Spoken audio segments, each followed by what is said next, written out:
5 ദിവസം എത്തി. അല്ല എങ്ങനെയുണ്ടായിരുന്നു നിങ്ങൾ ട്രിപ്പൊക്കെ? ഞങ്ങൾ 5 പേരിലോട് ചാലിമലയിൽ അടിച്ചു പൊളിച്ചു. 5 ആൾക്കാരും 2 ആൾക്കാരല്ലേ ഇവിടുന്ന് പോയത്? അത് 3 2 5 5 3 പോയി 2. ഭയങ്കര ക്ഷീണം. ഞാൻ കുളിച്ചിട്ട് വരാട്ടോ. അയ്യോ, കണക്കുകളൊന്നും ശരിയാവണല്ലോ. 2 3 5 എന്തൊക്കെയോ ചീഞ്ഞ് പുകയുന്നുണ്ട്. കുളിച്ചിട്ട് വാട്ടോ. എല്ലാം ഇവൻ പറയിപ്പിക്കും. ജയ് ജവാൻ. എടി ഇത് വേണ്ട. 2 3 ചെടു തന്നെയാണ്. അങ്ങനെയൊന്നും പറയല്ലേട്ടെ. എത്ര ദിവസം എന്റെ കൈ കൊണ്ട് കുടിച്ചിട്ട്? ബാക്ക് ഇത് വേണ്ട. വല്ലപ്പോഴും അല്ലേ, കുറച്ച് കുടിക്കി. എനിക്കിതിന്റെ മണന്ന് ഇഷ്ടമല്ല. ദാ ഇത് കുടിച്ചേ. വേണ്ട, എനിക്ക് വേണ്ടത്തോണ്ടാണ്. കേട്ടാ കൊഴിയാതെ അങ്ങനെ വഴിക്ക് വാ. നിങ്ങളെ തരികിട നിന്റെ അടുത്ത് നടക്കൂല.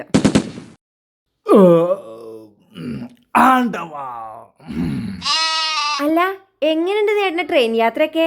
എന്റെ പൊന്നു മോളെ, അതിനെപ്പറ്റി പറയുകയാണെങ്കിൽ ഷൊർണൂർ കഴിഞ്ഞപ്പോ 3 കോളേജ് കുട്ടികൾ ഞങ്ങളെ സെയിം കമ്പാർട്ട്മെന്റ്. എന്നിട്ട് പിന്നെ ഞങ്ങൾ ചാളിമളിയെന്നു. അതേലേ അഞ്ഞി പത്രത്തിന് പറയാനുള്ളൂ. അല്ല പിന്നെ വല്ല അവിടെ പറഞ്ഞിട്ട് എന്താ കാര്യം? മതി എനിക്ക് വേണ്ട. അല്ലെ വെള്ളം കൂട്ടാ തന്നാ മതി. വേണ്ട മടുത്തിട്ട് വേണ്ടത്തോണ്ട മതി.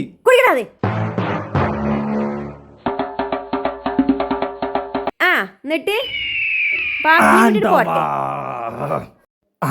പറയണ്ടേ. അങ്ങനെ ഒരു കമ്പാർട്ട്മെന്റിൽ ഞങ്ങൾ 5 ആൾ അടിച്ച് പൊളിച്ച് സൂപ്പറായി പോവുകയാണ് കേട്ടോ. പിന്നെ അത് മാത്രമല്ല, ഗോവയിലെത്തിയപ്പോൾ ഞങ്ങൾ ഒരു റൂം എടുത്തു. ഞങ്ങൾ 5 ആൾ ഒരു റൂമിൽ ഒരുമിച്ച്.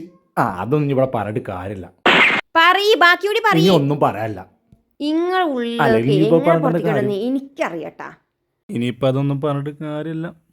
ഇത് കൂട്ടി കുടിച്ചേ. ഇത് വെള്ളാണോ? നിങ്ങൾ 5 ആൾക്കാരും കൂടി ഒരു റൂമിലില്ലേ?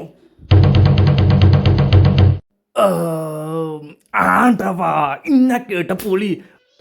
പോരട്ടെ, മുഴുവൻ പോരട്ടെ.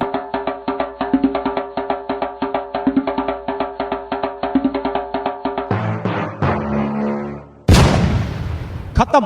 Bye bye, tata, good bye.